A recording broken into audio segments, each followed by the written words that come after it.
അസ്സലാമു അലൈക്കും വറഹ്മത്തുള്ളാഹി വബറകാതുഹു. വിശുദ്ധ റമളാനിൽ ഭക്ഷണം കുറച്ച്,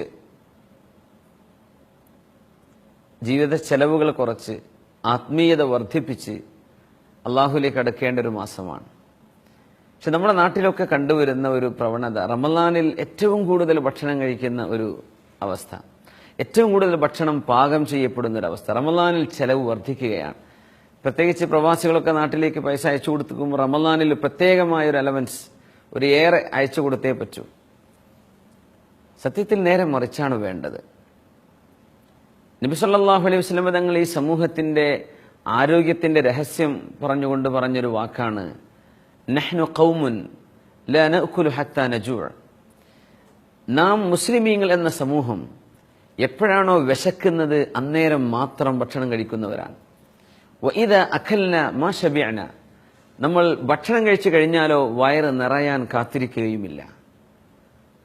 രണ്ട് വിഷയം, നമ്മൾ വിശന്നാൽ മാത്രമേ കഴിക്കുള്ളൂ, പിന്നെ ഭക്ഷണം കഴിച്ച് വയറ് നിറയുന്ന അവസ്ഥ ഉണ്ടാവില്ല. വയറ് നിറയാതെ തന്നെ നമ്മൾ അതിൽ നിന്ന് എഴുന്നേൽക്കുന്നവരാണ്. ഈ രണ്ട് സ്വഭാവങ്ങൾ മുസ്ലിമീങ്ങളിൽ ഉള്ളതുകൊണ്ട് അവരിൽ ഏറ്റവും നല്ല ആരോഗ്യാവസ്ഥ ഉണ്ടായിരുന്നു മദീനയിലും അതിന്റെ പരിസര പ്രദേശത്തൊക്കെ. റമളാനിൽ നേരെ ചിത്രം മാറുകയാണ്. ഇഫ്താർ പാർട്ടികളും സഹരി പാർട്ടികളും രാത്രി മുഴുവൻ ഭക്ഷണം കഴിച്ചുകൊണ്ടിരിക്കുകയാണ്. എണ്ണ പലഹാരങ്ങളും നെയ്യും ശരീരത്തിന് ആവശ്യമില്ലാത്ത കൊഴുപ്പുകളൊക്കെ ഒരുപാട് നമ്മൾ കഴിച്ച് റമളാനിന്റെ ആ ലക്ഷീകരിക്കപ്പെട്ട വസ്തുതയിൽ നിന്ന് ഒരുപാട് നമ്മൾ അകന്നു പോവാണ്. റമളാൻ സ്പെഷ്യൽ ഫുഡുകളൊക്കെ TV ചാനലുകൾ തന്നെ സംപ്രേഷണം ചെയ്യാൻ തുടങ്ങുന്നു. റമളാൻ ഒരു ഭക്ഷണത്തിന്റെ കാലമാണോ എന്ന് തോന്നിപ്പോകുന്നു. സത്യത്തിൽ നേരെ മറിച്ചാണ്. നമ്മുടെ വീടുകളിൽ ഏറ്റവും ചെലവ് കുറയേണ്ട മാസം അതാണ്. നമ്മൾ ഭക്ഷണത്തിന്റെ അളവ് ഏറ്റവും കുറയേണ്ട മാസം അതാണ്. നമ്മളിനി ഇഫ്താർ പാർട്ടികൾ സംഘടിപ്പിച്ചാൽ പോലും ഇപ്പോൾ റമളാനിലൊക്കെ ആരാണ് ഇത്രയും കൂടുതൽ വാരി വരിച്ച് തിന്നാൻ കഴിയുന്നത്? കഴിഞ്ഞാൽ തന്നെ പാടുള്ളതല്ലല്ലോ.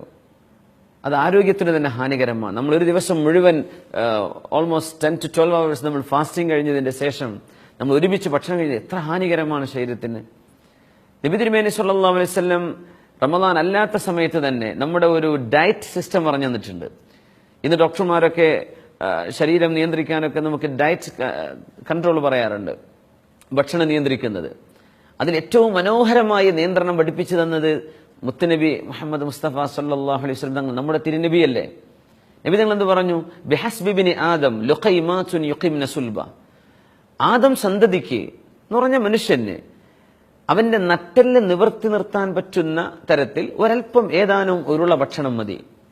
ഇൻകാന ലാ ബുദ്ദ ഫാഇലൻ, ഇനി അവന് കുറച്ച് ഭക്ഷണം അതിലും കൂടുതൽ കഴിച്ചേ പറ്റൂ എങ്കിൽ ഫസുലുസുൽ ലിത്ആമിഹി വസുലുസുൽ ലിശറാബിഹി വസുലുസുൽ ലിനഫസിഹി. ഇസ്ലാമിന്റെ വൈദ്യശാസ്ത്രത്തിന്റെ അടിസ്ഥാനം ഈ ഹദീസാണെന്നാ പറയാം.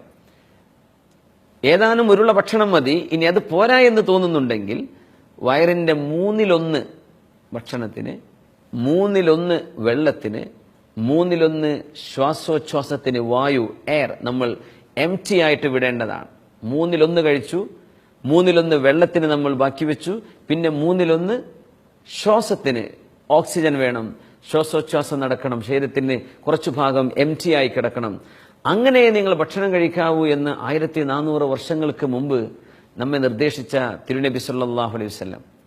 അങ്ങനെയെങ്കിൽ വിശുദ്ധ റമളാനിലെ 30 ദിവസത്തെ വ്രതാനുഷ്ഠാനം കഴിഞ്ഞ് ഒരാൾക്ക് 5 കിലോയോ 10 കിലോയൊക്കെ ശരീരം വർദ്ധിക്കുകയാണെങ്കിൽ സത്യത്തിൽ റമളാനിൽ നിന്ന് രക്ഷീകരിക്കപ്പെട്ട അതിൽ നിന്ന് ഒരുപാട് നമ്മൾ അകന്നുപോയി.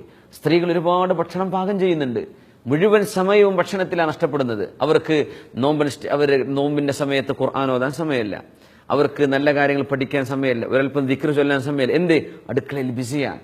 അതുകൊണ്ട് പുരുഷന്മാർ, വീട്ടിലെ കാരണവന്മാർ, സ്ത്രീകൾക്ക് മിനിമം ജോലി കൊടുക്കേണ്ട സമയമാണത്. ഭക്ഷണം മിനിമം മതി, വളരെ കുറച്ച് ഭക്ഷണം അതമ്മ ഒതുക്കി നിർത്താം.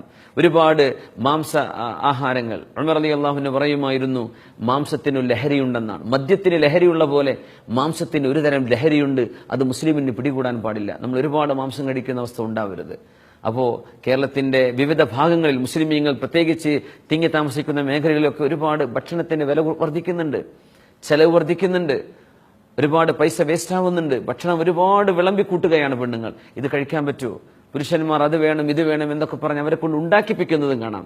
പക്ഷെ അത് ചെയ്തുകൂടാ. ഈ റമളാനിലെങ്കിലും നമ്മൾ ഭക്ഷണം ഒന്ന് മിനിമൈസ് ചെയ്യുക. നമ്മുടെ അങ്ങാടി നിലവാരങ്ങളൊക്കെ ഒരുപക്ഷെ വിലക്കുറവുണ്ടാവാൻ ഇത് കാരണമായേക്കും. നമ്മളൊക്കെ എല്ലാ വീടുകളിലും ഭക്ഷണം ഒന്ന് നിയന്ത്രിച്ചു കഴിഞ്ഞാൽ നമ്മുടെ ഏറ്റവും നല്ല ആരോഗ്യാവസ്ഥ റമദാൻ കഴിഞ്ഞാലും റമദാനിന്റെ മുമ്പും നമ്മൾ വയറിന്റെ 1/3 ഭക്ഷണത്തിന്, 1/3 വെള്ളത്തിന്, 1/3 ശ്വാസോച്ഛ്വാസത്തിന്. നാം വിശക്കുമ്പോൾ മാത്രം ഭക്ഷണം കഴിക്കുന്നവരും ഭക്ഷണം കഴിച്ചാൽ വയറ് നിറക്കാത്തവരുമാണ്. ഈ ഹദീസ് നമ്മുടെ ജീവിതത്തിൽ എന്നും നമ്മൾ കൊണ്ടു നടന്നാൽ ഒരുപക്ഷെ ആരോഗ്യകരമായ നമ്മുടെ നിലനിൽപ്പിന് അത് തന്നെ ധാരാളമാണ്. അള്ളാഹു സഹായിക്കട്ടെ. വആഖിറു ദഅവാന അൽഹംദുലില്ലാഹി റബ്ബിൽ ആലമീൻ. അസ്സലാമു അലൈക്കും വറഹ്മത്തുള്ളാഹി വബറകാതുഹു.